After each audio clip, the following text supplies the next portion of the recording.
ನೀವ್ಯಾರು ಅಂತ ಗೊತ್ತಾಗ್ಲಿಲ್ಲ. ನಾನು ಅಭಯ್. ನೀವೀಗ ಅಭಯ್ ಯಾರು ಅಂತ ಕೇಳ್ತೀರಾ ಅಲ್ವಾ? ವೇಟ್,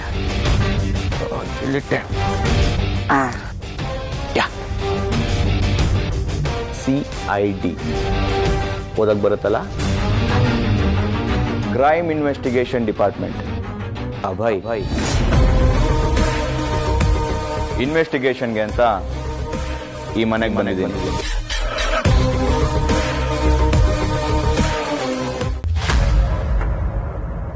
ಯಾರು ನೀನು? ನಾನು ಈ ಮನೆ ಮಗ ತ್ರಿಶೂಲ್.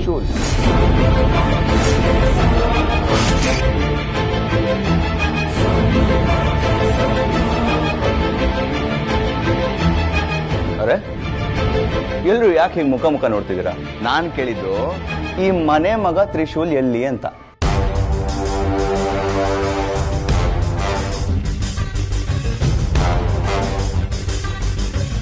ನೀವ್ಯಾರು ಅಂತ ಗೊತ್ತಾಗ್ಲಿಲ್ಲ. ನಾನು ಅಭಯ್. ನೀವೀಗ ಅಭಯ್ ಯಾರು ಅಂತ ಕೇಳ್ತೀರಾ ಅಲ್ವಾ? ವೇಟ್,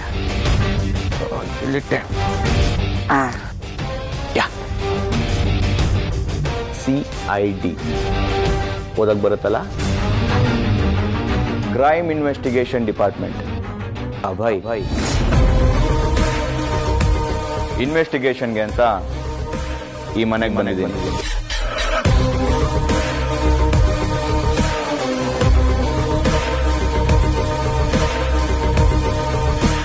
CID ಆಫೀಸರ್ಗೆ ನಮ್ಮನೆಯಲ್ಲಿ ಏನು ಕೆಲಸ?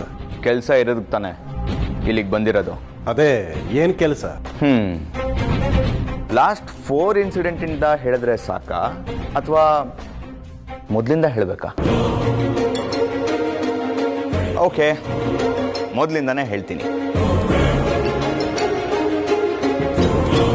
ಇನ್ಸಿಡೆಂಟ್ ನಂಬರ್ 1, ಈ ಮನೆ ಮಗ ತ್ರಿವಿಕ್ರಮ್ ಮಿಸ್ಸಿಂಗ್ ಅಂತ ಗೊತ್ತಾಗುತ್ತೆ.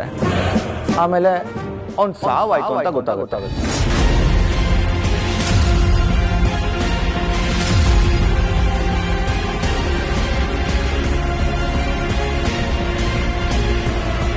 ಇನ್ಸಿಡೆಂಟ್ ನಂಬರ್ 2, ಈ ಮನೆ ಯಜಮಾನ ದಿಗ್ವಿಜಯ್ ಕಾಣೆ ಆಗ್ತಾರೆ. ಇನ್ಸಿಡೆಂಟ್ ನಂಬರ್ 3, ಈ ಮನೆ ಸೊಸೆ ಶಿವಾನಿ ಸಾವು. ಶಿವಾನಿ ಸತ್ತೋಗಿದ್ದಾಳೆ ಅಂತ ಎಲ್ಲರೂ ನಂಬಿರ್ಬೇಕಾದ್ರೆ ಶಿವಾನಿ ಮತ್ತೆ ವಾಪಸ್ ಬರ್ತಾಳೆ. ಹೇಗೆ? ಓಕೆ. ಇನ್ಸಿಡೆಂಟ್ ನಂಬರ್ 4, ಈ ಮನೆ ಮಗಳು ರೀನಾ ಕಾಣೆ ಆಗ್ತಾಳೆ. ಆಮೇಲೆ ಅವಳು ಪ್ರೀತಿಸ್ತಿದ್ದ ಹುಡುಗ ಅಜಿತ್, ಅವನು ಕೂಡ ಕಣ್ಮರೆ ಆಗ್ತಾನೆ. ಇನ್ಸಿಡೆಂಟ್ ನಂಬರ್ 5, 2 ದಿನದಿಂದ ಈ ಮನೆ ಮಗ ತ್ರಿಶೂಲ್ ಕಾಣಿಸ್ತಿಲ್ಲ.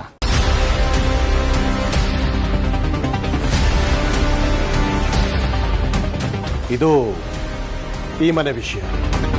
ಎಲ್ಲರೂ ಮನೆಯಿಂದ ಹೋಗಿದ್ದಾರೆ, ಹೋದವರು ವಾಪಸ್ ಕೂಡ ಬಂದಿದ್ದಾರೆ. ಇದು ಎಲ್ಲ ಮನೆಯಲ್ಲೂ ಸಹಜವಾಗಿ ನಡೆಯುವಂಥದ್ದು. ಆದರೆ ಇಲ್ಲ ಆಗ್ತಿರೋದು ಎಲ್ಲವೂ ಅಸಹಜ.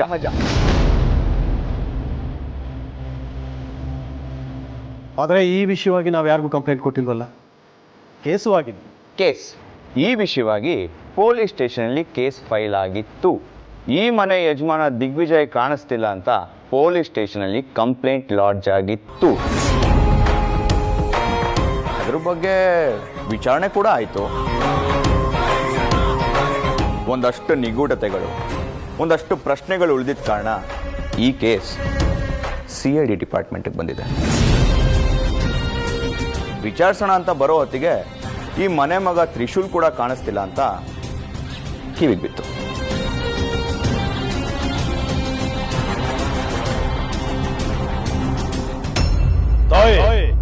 ಯಾವ ಷಡ್ಯಂತ್ರ ಇದು?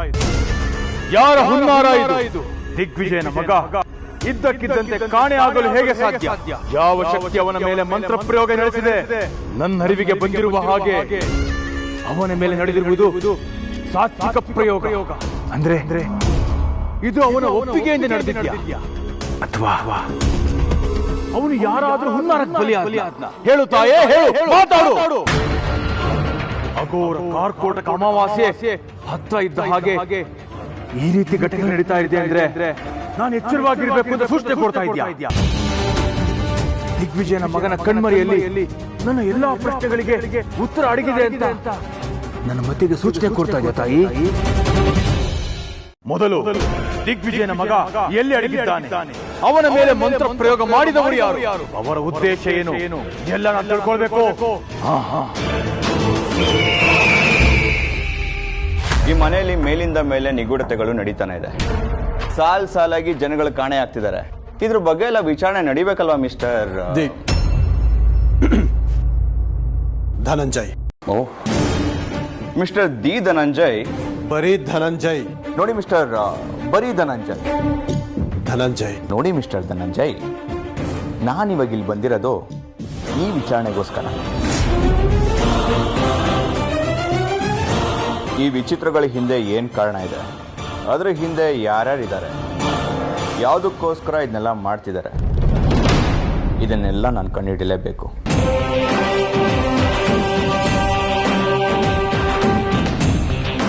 ಓಕೆ, ಅದು ನಿಮ್ಮ ಜವಾಬ್ದಾರಿ ಮಿಸ್ಟರ್ ಅಭಯ್. ಅದು ತಪ್ಪಲ್ಲ. ನಿಮಗೇನು ಪ್ರಶ್ನೆಗಳಿದೆಯೋ ಕೇಳಿ, ನಾವು ಆನ್ಸರ್ ಮಾಡ್ತೀವಿ. ಅಥವಾ ಸ್ಟೇಷನಿಗೆ ಬರಬೇಕಾ, ಅಲ್ಲೂ ಬಂದು ಉತ್ತರ ಕೊಡ್ತೀವಿ, ನೋ ಪ್ರಾಬ್ಲಮ್. ನಿಮ್ಮನ್ನ ಸ್ಟೇಷನ್ಗೆ ಕರೆಸಿ ವಿಚಾರಣೆ ಮಾಡೋದಕ್ಕೆ ಇದೇ ನಾರ್ಮಲ್ ಕೇಸ್ ಅಲ್ಲ ಮಿಸ್ಟರ್ ಧನಂಜಯ್. ಇದು ತುಂಬ ಸೆನ್ಸಿಟಿವ್ ಕೇಸ್. ಈ ಮನೇಲಿರೋ ಒಬ್ಬೊಬ್ಬರು ಮುಖಗಳ ಹಿಂದೆನೋ ಒಂದೊಂದು ರಹಸ್ಯ ಇದೆ ಅಂತ ನನಗೆ ಕಾಣಿಸ್ತಾ ಇದೆ.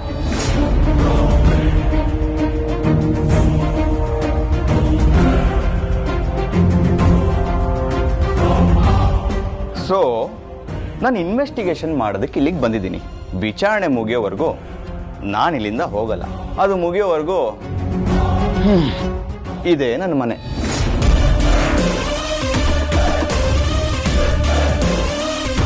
And yeah, one more thing, very important.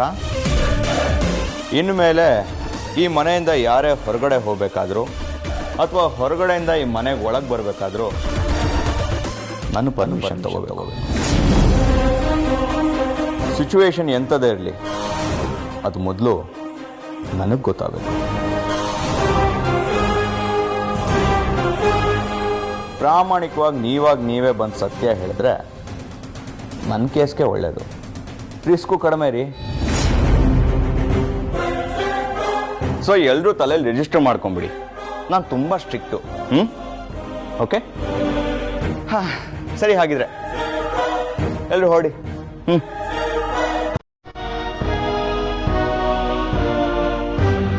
ಹೇಳಿದ್ನಲ್ಲ ಸ್ಟ್ರಿಕ್ಟು ಅಂತ.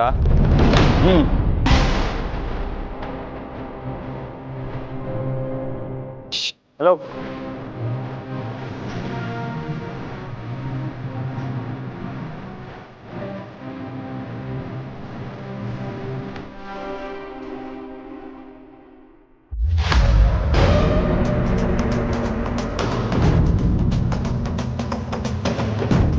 ಇನ್ನೇನು ಎಲ್ಲ ಸರಿ ಹೋಯ್ತು. ಎಲ್ಲ ಸಮಸ್ಯೆಗಳು ಕ್ಲಿಯರ್ ಆಗಿವೆ. ಅಘೋರ ಕಾರ್ಕೋಟಕ ಅಮಾವಾಸ್ಯೆಗೆ ಮೊದಲೇ ನನ್ನ ಮುಖನ ನಾನು ಪಡ್ಕೊಳ್ಳೋಣ ಅಂತಂದ್ರೆ ಈಗ ಇವನು ಯಾರೋ ಬಂದಿದ್ದಾನೆ. ಯಾರವನು? ಏನ್ ಮಾತಾಡ್ತಾ ಇದ್ದ? ಅವನೊಬ್ಬ CID ಆಫೀಸರ್. CID officer? ಹಾಗಂದ್ರೆ ಈ ಕೊಲೆ, ಸುಲಿಗೆ, ದರೋಡೆ ಇಂಥ ಕ್ರೈಮ್ಗಳನ್ನೆಲ್ಲ ಮಾಡಿ ತಪ್ಪಿಸ್ಕೊಂಡಿರ್ತಾರಲ್ಲ, ಅಂಥವ್ರನ್ನ ತನಿಖೆ ಮಾಡೋ ಅಧಿಕಾರಿ. ಹಾಗಾದ್ರೆ ಅವನಿಲ್ಲಿಗೆ ಬಂದಿರೋ ಉದ್ದೇಶ ಏನು ದಿಗ್ವಿಜಯ? ಈ ಮನೆಯಲ್ಲಿರೋ ಸಮಸ್ಯೆನ ಕಂಡು ಹಿಡಿಯೋದಕ್ಕೆ. ಏನ್ ಸಮಸ್ಯೆ? ಅವ್ನು ಯಾರೋ ಬಂದು ಏನೋ ಮಾತಾಡ್ದ ಅಂತ ನೀವೆಲ್ಲ ಯಾಕೆ ಹೆದರ್ಕೊಂಡಿದ್ದೀರಾ? ತಿರುಗಿಸಿ ಮಾತಾಡೋದಲ್ವಾ? ಅದು ಸಾಲದು ಅಂತ ಈ ಮನೆಯಲ್ಲಿ ಯಾರ್ಯಾರಿಗೋ ಇರೋಕೆ ಯಾಕೆ ಅವಕಾಶ ಕೊಡ್ತೀರಾ? ಕೃಷ್ಣೆ, ನಿನಗಿದೆಲ್ಲ ಅರ್ಥ ಆಗೋದಿಲ್ಲ. ಅವನೊಬ್ಬ ಸರ್ಕಾರಿ ಅಧಿಕಾರಿ. ಈಗ ನಾವು ಅವನ ವಿರುದ್ಧ ಮಾತಾಡಿದರೆ ತಪ್ಪಾಗುತ್ತೆ, ಅದು ಅಪರಾಧ ಕೂಡ. ಆಮೇಲೆ ಜೈಲಿಗೆ ಹೋಗ್ಬೇಕಾಗತ್ತೆ. ಜೈಲು ಅಂದರೆ ಕಾರಾಗೃಹ. ನಮ್ಮ ಶಕ್ತಿಗೆ ಯಾವ ಕಾರಾಗೃಹಗಳು ಉಳಿಯೋದಿಲ್ಲ. ನಿಮ್ಮ ಶಕ್ತಿ ಏನು ಅಂತ ಗೊತ್ತು ಕೃಷ್ಣೆ, ಆದರೆ ಅದನ್ನ ಪ್ರಯೋಗ ಮಾಡೋ ಜಾಗ ಇದಲ್ಲ. ಮೊದಲು ಅವನು ಬಂದಿರೋ ಉದ್ದೇಶ ಏನು ಅಂತ ಗೊತ್ತಾಗಬೇಕು. ಒಂದು ವೇಳೆ ಅವನು ಆಮಿಷಗಳಿಗೆ ಒಳಗಾಗುವಂಥ ಆಫೀಸರ್ ಅಂತ ಆದರೆ ನಮ್ಮ ಕೆಲಸ ಸುಲಭ ಆಗತ್ತೆ, ಇಲ್ಲ ಅಂದರೆ ಕಷ್ಟ. ಯಾವುದಕ್ಕೂ ಅವನು ಎಂಥ ವ್ಯಕ್ತಿ ಅಂತ ತಿಳ್ಕೊಳ್ತೀನಿ ಮೊದಲು ನಾನು. ಏನೇ ಆದರೂ ಅವನು ಅಪಾಯಕಾರಿ ಅಂತ ಹೇಳ್ತಿದ್ಯಾ ಅಲ್ವಾ ದಿಗ್ವಿಜಯ? ಹೌದು ದಾಕ್ಷಾಯಿಣಿ, ಅವನ ಹತ್ರ ಪರ್ಸ್ನಲ್ ಆಗಿ ಮಾತಾಡೋದು ಹೊರತು ಅವನು ಅಪಾಯಕಾರಿ ಹೌದೋ ಅಲ್ವೋ ಅಂತ ಹೇಗೆ ಜಡ್ಜ್ ಮಾಡೋಕ್ಕಾಗುತ್ತೆ? ಏನಾದರೂ ಮಾಡು, ಆದರೆ ಅವನು ನಮ್ಮ ಕೆಲಸ ಕಾರ್ಯಗಳಿಗೆ ಅಡ್ಡ ಆದರೆ ಮೊದಲು ಅವನನ್ನು ಅಡ್ಡಡ್ಡ ಮಲಗಿಸೋದೆ ನನ್ನ ಕೆಲಸ. ದೈವಿ ಶಕ್ತಿಯನ್ನು ಕೂಡ ಎದುರಿಸಿ ಮುಂದಕ್ಕೆ ಹೋಗೋ ನಮಗೆ ಇನ್ನು ಅವನ್ ಯಾವ ಲೆಕ್ಕ? ಕೃಷ್ಣೆ, ಇಂಥ ಮಾತುಗಳೆಲ್ಲ ಬೇಡ. ನಾನು ಹೇಳಿದೆ ತಾನೆ, ನಾನು ಅವನ ಹತ್ರ ಮಾತಾಡ್ತೀನಿ ಅಂತ. ಆಮೇಲೆ ಯೋಚನೆ ಮಾಡೋಣ.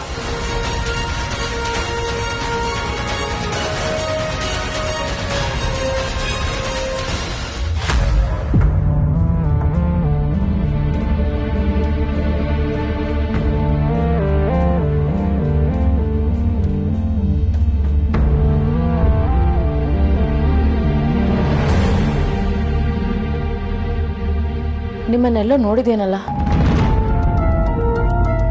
ಹಾಂ, ನೋಡಿದ್ದೀವಲ್ಲ. ಅದೇ ಎಲ್ಲಿ ನೋಡಿದ್ದೀವಿ? ಮೇಡಮ್, ನಾವು ಇದಕ್ಕೆ ಮೊದಲು ದೇವಸ್ಥಾನದಲ್ಲಿ ಭೇಟಿ ಆಗಿದ್ವಲ್ಲ? ಇಲ್ಲ, ಅದಕ್ಕೂ ಮುಂಚೆ ನೀವು ನನಗೆ ಗೊತ್ತು ಅಂತ ನನ್ನ ಮನಸ್ಸು ಹೇಳ್ತಾ ಇದೆ. ಆದರೆ ನನ್ನ ಕಣ್ಣು ಮಾತ್ರ ನೀವು ಯಾರು ಅಂತ ಗುರ್ತಿಸ್ತಾ ಇಲ್ಲ. ನಿಮಗೆ ನಾನು ಗೊತ್ತಾ? ಇಲ್ಲ ಮೇಡಮ್, ನಾನು ಇವತ್ತೇ ಮೊದಲನೇ ಸಲ ನಿಮ್ಮನ್ನು ನೋಡ್ತಿರೋದು. ಆದರೆ ನಿಮ್ಮನ್ನು ನೋಡಿದ್ರೆ ನೀವು ನನಗೆ ತುಂಬ ಹತ್ತಿರದವರು ಅಂತ ಅನಿಸ್ತಿದೆ.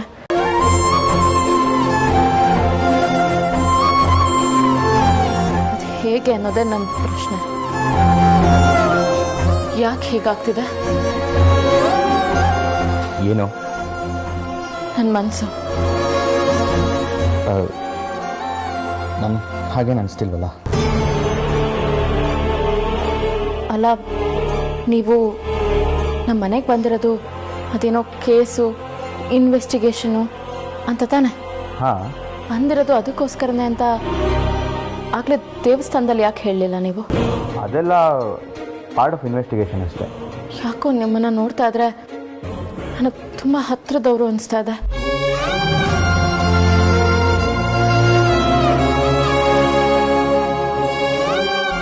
ನಿನ್ನ ಮುಖದ ರೂಪದ ಗುಟ್ಟನ್ನ ರಟ್ಟು ಮಾಡಿದರೆ ನಿನ್ನ ಹುಟ್ಟಿನ ಗುಟ್ಟು ಬಯಲಾಗುವುದು.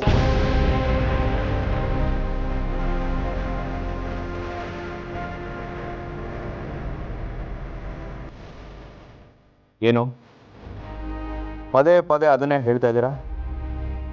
ನನ್ನ ಇನ್ವೆಸ್ಟಿಗೇಷನ್ ದಿಕ್ ತಪ್ಪಿಸೋ ಪ್ಲ್ಯಾನಾ? ನಾನು ಯಾವ ಆಮಿಷಕ್ಕೂ ಒಳಗಾಗಲ್ಲ. ಇದರಲ್ಲೇನಾದರೂ ನಿಮ್ಮ ಕೈವಾಡ ಇದೆ ಅಂತ ನನಗೇನಾದರೂ ಗೊತ್ತಾದರೆ ನಿಮ್ಮ ಮೇಲೂ ಆ್ಯಕ್ಷನ್ ತಗೋಬೇಕಾಗುತ್ತೆ.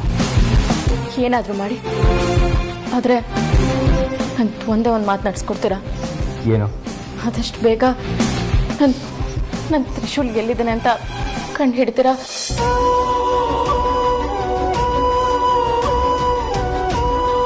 ಅವನೆಲ್ದೆ ನನಗಿರೋಕ್ಕಾಗ್ತಿಲ್ಲ.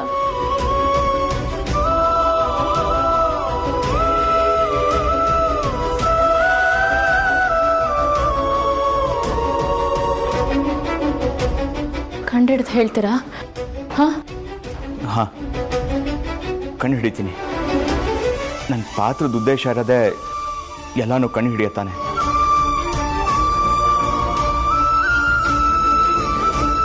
ನನಗಿಂತ ಮುಂಚೆ ಏನು, ನನ್ನ ನಂತರ ಏನೋ ಎಲ್ಲ ಗೊತ್ತಾಗಬೇಕಲ್ಲ.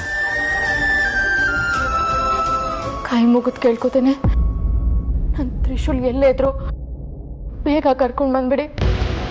ಅವನಿಗೋಸ್ಕರ ನಾನು, ನನ್ನ ಹೊಟ್ಟೆಲಿರೋ ಮಗು ಇಬ್ರು ಕಾಯ್ತಾ ಇದ್ದೀವಿ.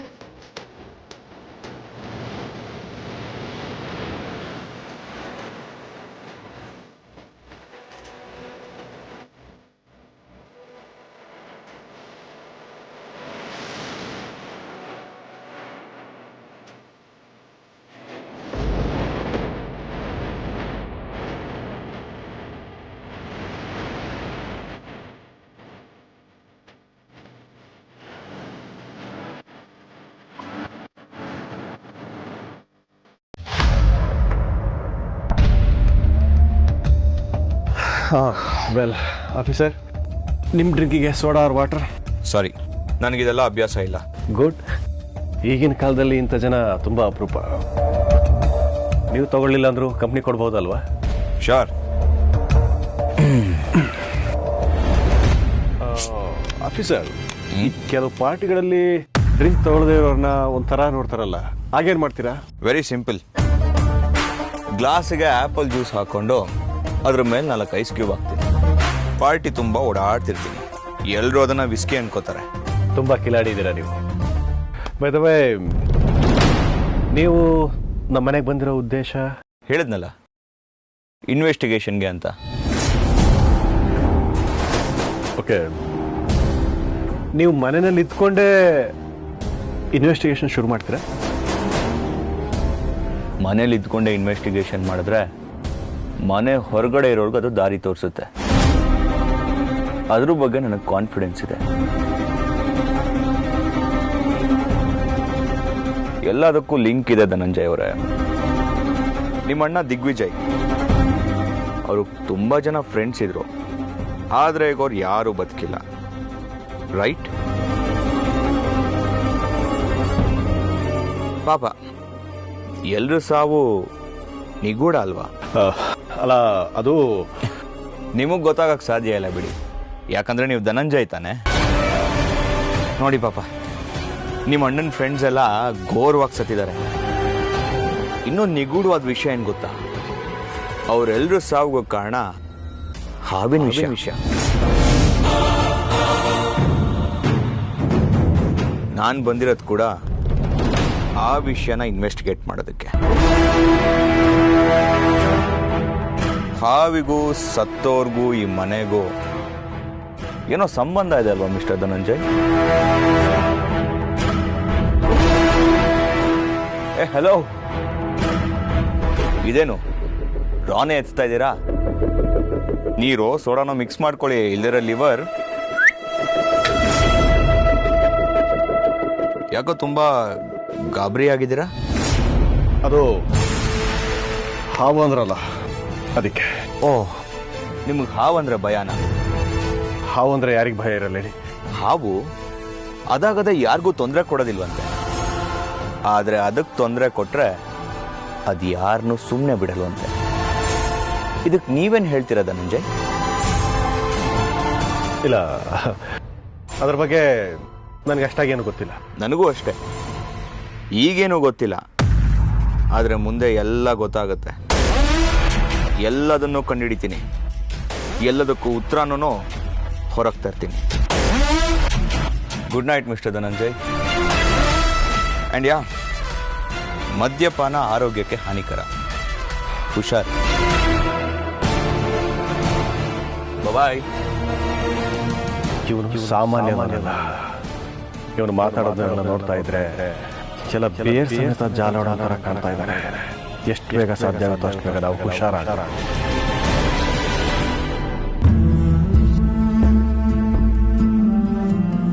ಹೆದರ್ಕೋಬೇಡ ಕಂದ, ಅಪ್ಪ ಬೇಗ ಬಂದ್ಬಿಡ್ತಾರ.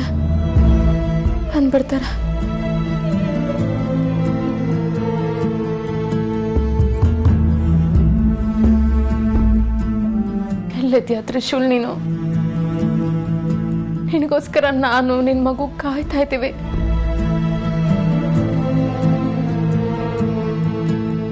ನಮ್ ನೆನ್ಪೇ ಇಲ್ವಾ ನಿನ್ಗೆ?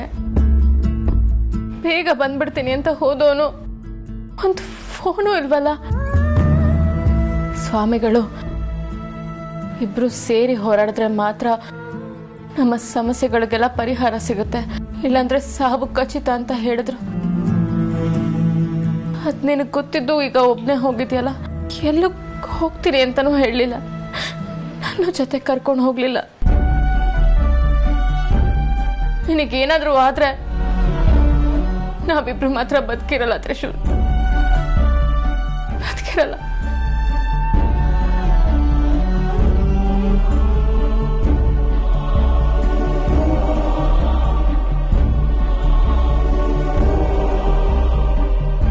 ಎಲ್ಲೋ ಇದ್ದೋಳನ್ನ ಕರ್ಕೊಂಡು ಬಂದು ಈ ಮನೆಗೆ ಸೇರಿಸ್ದೆ, ಅದಕ್ಕೆ ಕಟ್ಕೊಟ್ಟೆ, ಪ್ರೀತಿ ತುಂಬ್ದೆ, ಎಲ್ಲ ಕೊಟ್ಟು ಈಗ ನನ್ನನ್ನೇ ಒಂಟಿ ಮಾಡಿ ಹೋಗ್ಬಿಟ್ಯಾ? ನೀವು ಎಷ್ಟೇ ಹತ್ರ ಬರಕ್ ಪ್ರಯತ್ನ ಪಟ್ಟರು ನನ್ನ ದೂರ ತಳ್ತಿದ್ದೆ. ನಿನ್ನ ಅಲ್ಲೆಲ್ಲೋ ಮೂಲೆಯಲ್ಲಿ ಮಲಗಿಸಿ ಆರಾಮಾಗಿ ನಾನು ಮಂಚದ ಮೇಲೆ ಮಲಗ್ತಿದ್ದೆ. ಎಂತ ತಪ್ಪು ಮಾಡಿಬಿಟ್ಟೆ ನಾನು?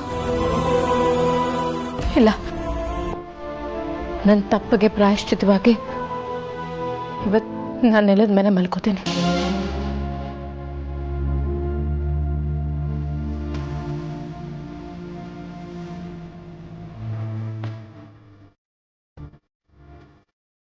ಪರಮೇಶ್ವರ, ನಮ್ಮ ತ್ರಿಶೂಲ್ಗೆ ಯಾವುದೇ ತೊಂದರೆ ಆಗ್ತಾ ಇರಲಿ, ಹಾಗೊಂದು ವೇಳೆ ತೊಂದರೆ ಆಗಲೇಬೇಕು ಅಂದರೆ ಎಲ್ಲ ನನಗಾಗಲಿ.